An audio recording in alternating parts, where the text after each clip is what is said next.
Hello, good people of the internet. This is Jed from Your Guitar Academy. Today we're going to be looking at Stormy Monday Blues by T-Bone Walker. Okay, so there's two main things we're going to look at in this. There's a rhythm guitar part we're going to learn, and then there's also the intro solo part. So with the intro solo part, every version of this, there's a lot of versions of this song, and every version of it, T-Bone Walker did a different solo. So what I did for this was I took phrases that he plays and improvised my own kind of T-Bone style intro. So what I'm going to do is teach you 4 licks that I used, and we'll go through those. And then once we've done that, we'll go through the rhythm part. Okay, so the first phrase I'm going to show you is the opening phrase on one of these recordings. So this is what he plays. So we're going to be in the key of G, so G blues.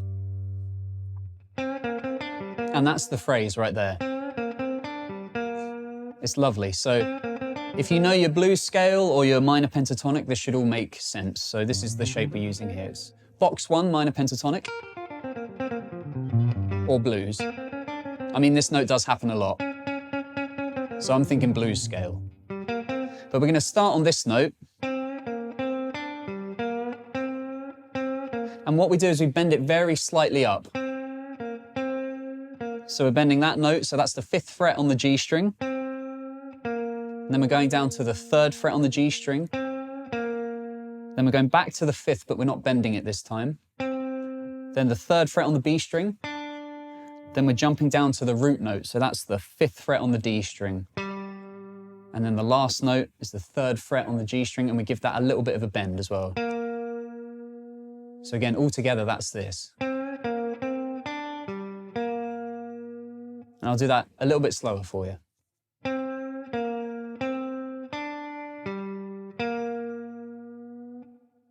So that's the opening phrase. Okay, so this next phrase I'm going to show you, it's loosely based on something that T-Bone Walker did in the intro of one of these tunes, one of these versions of Stormy Monday, and I call it the bend up lick. So it's something like this.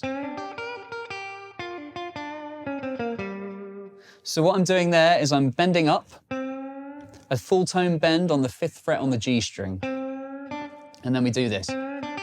So we're quickly playing this note, so the 3rd fret on the B string, and then we're quickly jumping to the 3rd fret on the top E string. If you've played some blues guitar before, you've probably seen this. And then we're jumping between the 6th fret and the 3rd fret on the top E string. So we go 6, 3, 6, 3. So I'm going like this. So that's the first part of it. Then we do the same thing, but on the B string, so 6, 3, 6, 3 on the B string. And then we're going to run down the blues scale from the blue note, so that's the 6th fret on the G string.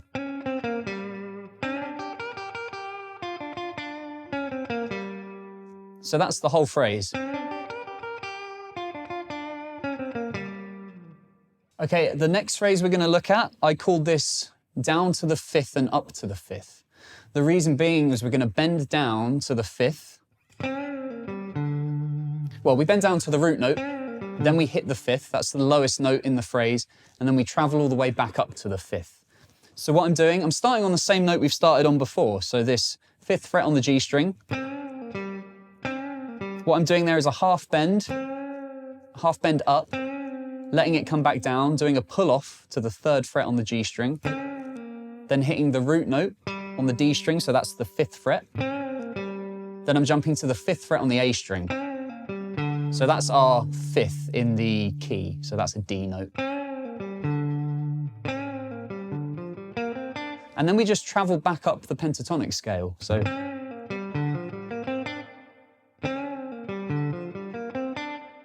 what I'm doing there from the 5th is I'm then going 3rd fret on the D string, then the 5th fret on the D string, 3rd fret on the G string, 5th fret on the G string, and then ending on the 3rd fret on the B string with a nice staccato note. Okay, and the last phrase from the intro is going to be what I call the altered lick. So when they get to the 5 chord, he plays this kind of augmented thing. So if you know how to play an augmented chord, well, it's just an augmented triad. So we're going to start, well, here's the lick. That's what we're going to play. So that's starting on the 5th fret of the A string. And we're kind of going to use this sort of diagonal hand shape here with the left hand. So 3rd finger, 5th fret of the A string. 2nd finger is on the 4th fret of the D string. 1st finger is 3rd fret of the G string. And this shape we're going to be moving up in like a tone, so 2 frets.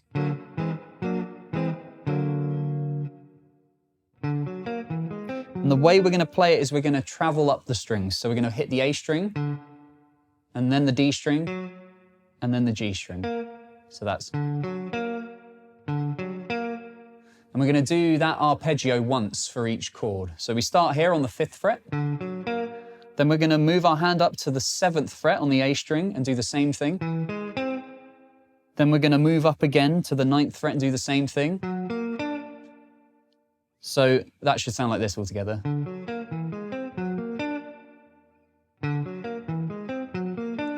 Right, once we get here, we're going to travel back by descending the chords. So once we've gone, we're then going to hit the D string in this position, then the A string. Then we're going to move our hand back down, hit the 5th fret on the G string, 6th fret on the D, 7th fret on the A. And then we move our hand down again. And I think we just hit that note. So we go. That's it. So for the last shape, you're just going to hit the G string and not the last 2 notes in that shape. So again, I'll play that one more time for you. Okay, so let's look at the rhythm guitar part for this tune. What I'll do is I'll play it by myself and then I'll talk you through how to play it. So if we go like this, 1, 2, 3.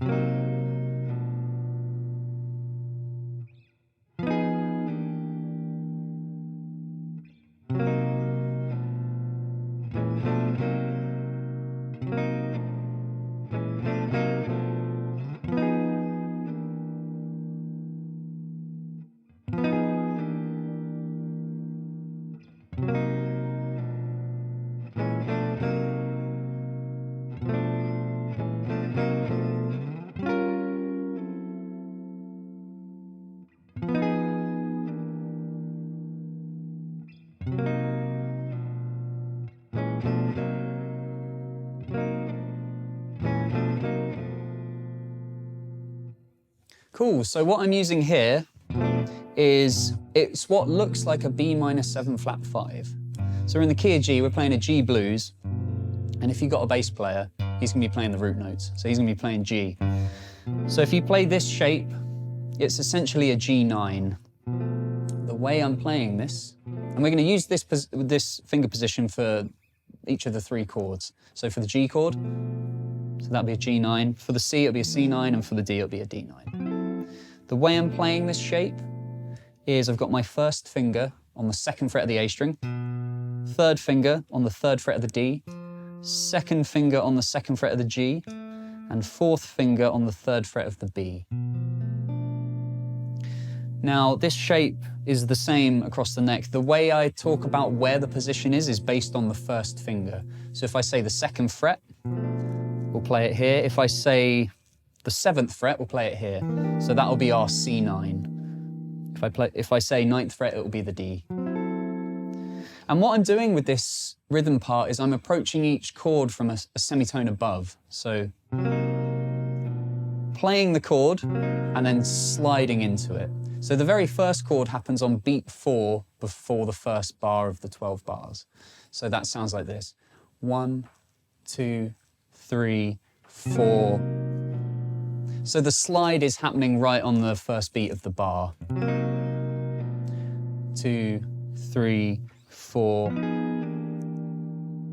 So with this second chord, so in the second bar, the chord approaching the one that we're sliding into is happening on like the and of 4. And I think that happens a couple times just on the 4 chord. But the slide is always landing on the 1. So what I'll do is I'll play the part, the rhythm part again, and I'll count out the beats, and you can see where it's landing on each beat of the bar, or when it lands on one. So if I go from the top, so 1, 2, 3, 4, 1, 2, 3, 4, 1, 2, 3, 4, 1, 2, 3. Then we've got this part.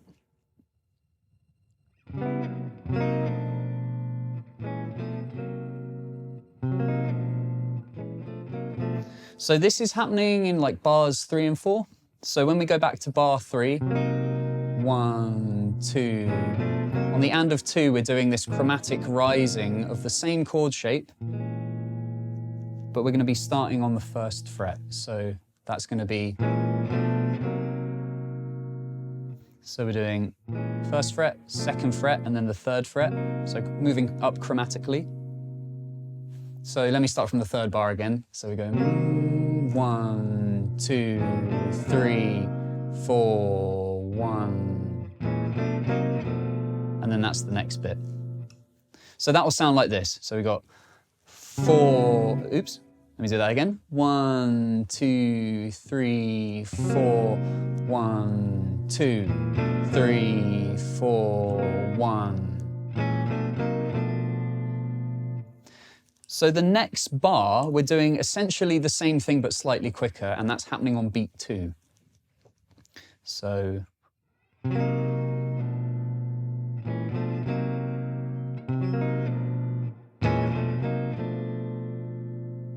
cool, so I'll play those first 4 bars again and hopefully it will make sense for you. So from the very beginning, we've got 1, 2, 3, 4, 1, 2, 3, 4, 1, 2, 3, 4, 1, 2, 3, 4, 1, 2, 3, 4.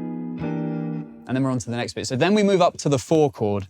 This bit's simple. So when we land on that 5th bar, we're going 1, 2, 3, 1, 2, 3, 4, 1, 2, 3. So the 5th bar, just before it, we're playing this approaching chord on beat 4 again. So we've got 1, 2, 3, 4, 1, 2, then this time 3, 4, 1. It happens on the and of 4.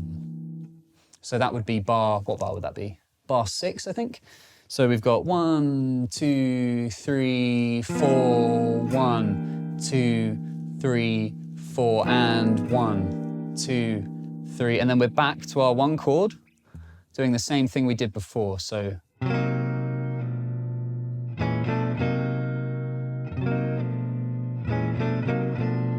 we've seen that phrase before.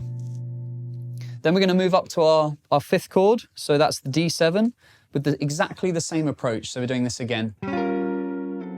So this is on beat 4 of the bar before. 2, 3. And where I am is I'm starting with this chord on the 10th fret and sliding down to the 9th. So we've got 1, 2, 3, 4, 1, 2, 3, 4, 1, 2, 3. And that time on the 4 chord, it was on the and of 4. So from here again, 1, 2, 3, 4, 1, 2, 3, 4, 1, 2, 3, 4, 1, 2, 3, 4, 1, 2. So those last few bars, we're doing the same thing we did here again with the chromatic rising of the chord shape. Okay, so now that I've been through the rhythm part for the tune and showed you those kind of intro lick ideas, what I'll do is I'll play the rhythm part. I'm going to make a loop of it, and then I will improvise over the top with the ideas I talked about. So let's try that now. So 1, 2, 3, 4.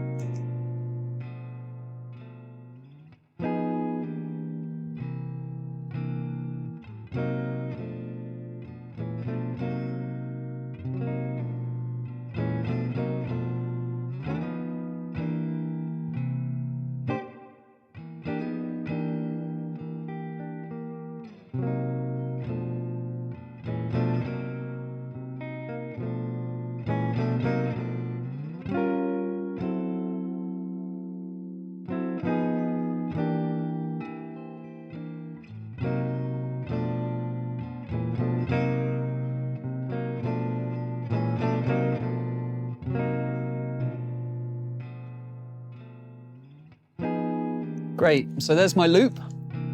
I'm gonna stop it and then restart it. Okay, so here we go. 1, 2, 3.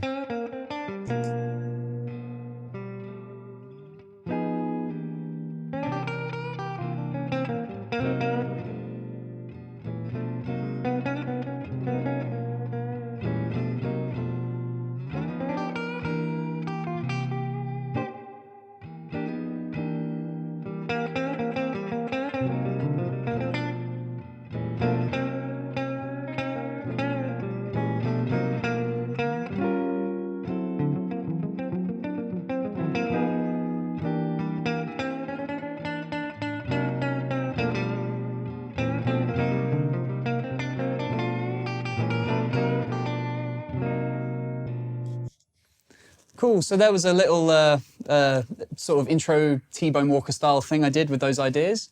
Yeah, hopefully you enjoyed that. Thanks very much for tuning into this video. Hopefully you found some of those ideas interesting. Maybe they were kind of new to you or you've seen them before. If you struggled with anything, we'll have some links to courses in the description below. That will help you with like blues knowledge and blues theory.